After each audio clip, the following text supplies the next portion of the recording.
Hello, you Midas Mighty. Harry Litman of Talking Feds coming at you with a reaction to today's huge criminal conviction of the Trump organization. So, the jury came back after 10 hours of deliberation. That is not very long. They were well persuaded, and convictions on all 17 counts that together made a case for a sort of 15-year something rotten in New York Trump land, and a pattern and practice of defrauding the government and others, basically by paying compensation off the books.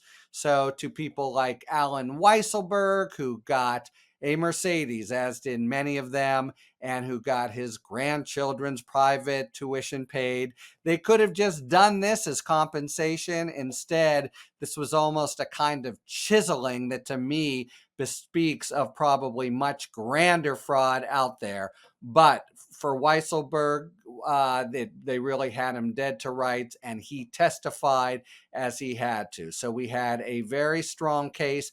However, it had to show, did the Manhattan DA, that the Trump organization benefited here, and that was part of the idea. So the Trump organization, somewhat ironically, because Alan Weisselberg has been forever the loyal bookkeeper dating back to Fred Trump, the Donald Trump's father, the guy who was loyal to Trump and the organization.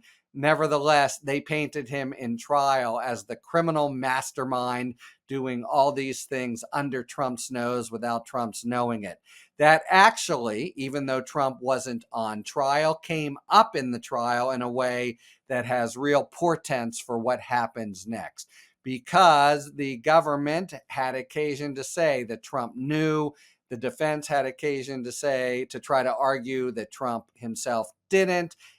Criminal case beyond a reasonable doubt, and you can infer that the jury wasn't having any of the defense case.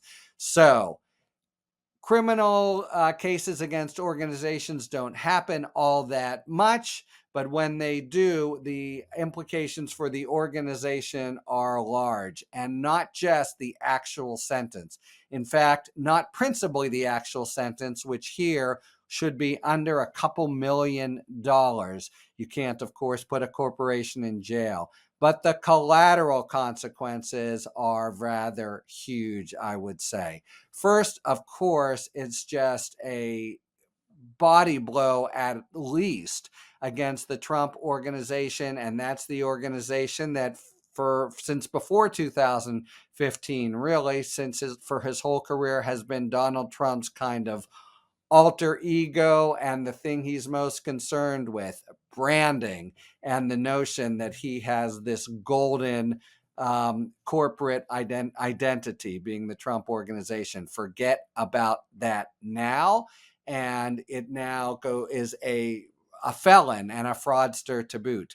But moreover, there is already, as you Midas Mighty folks tend to know, all this stuff, a bigger investigation, a civil investigation to the tune of $250 million or so by the New York Attorney General, Tish James. This really puts wind in the sails of that investigation, which A, could really cost Trump himself, and B, could result, and looks as if it will, in the loss of control, one of the most terrible things you can imagine for Trump and family, that Trump, and not just Trump, but Ivanka, who's involved, and Donald Jr. Could all be displaced. More than that, people have been convicted, companies that is, find it often hard to get loans in the marketplace, though Trump has always had his sort of ways. Loans could be called in. It's possible that the federal government and other governments will cease to do business. So all in all, it takes this really sort of flag on the flagship and just totally shreds it. And probably first and foremost, especially for a man who wants to be the last and next nominee for president for the Republican Party, it just makes him look much less glorious and really much more like a penny ante chiseler. All right. A couple more really big implications here that it just so happens this has. The Attorney General, I've told you about the Attorney General's case, the District Attorney, Alvin Bragg.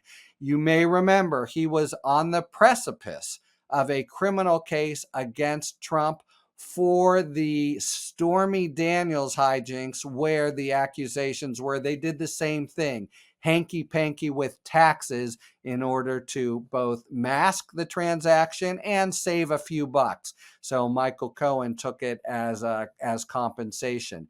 There were very respected prosecutors who wanted to bring charges based on that.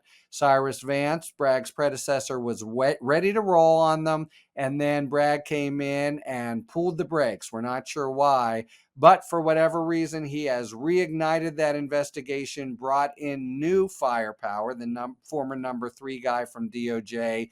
And for a guy like Bragg, who is and has to be very conscious of the political feedback and consequences, having run his victory lap today and very proudly, you have to imagine he's much more inclined than he would otherwise have been, certainly if he absorbed a loss today, with a prospect of an actual criminal case against Trump himself.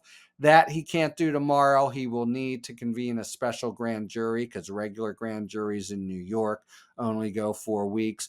But still, all indications are he'll want to be piling on Fulton County, Georgia, and the Department of Justice with bringing criminal charges potentially against Donald Trump, who is, in summary, a world of hurt in every way, and civil, criminally, and even by some private parties like E. Jean Carroll.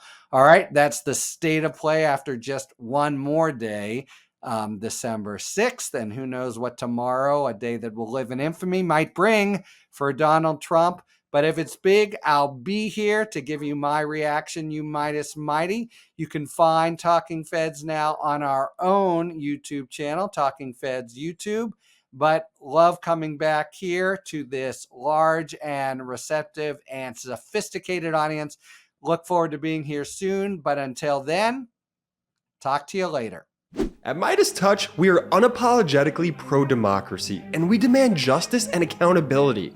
That's why we're spreading our message to Convict 45. That's right, gear up right now with your Convict 45 tees and pins at store.meidastouch.com. That's store.meidastouch.com.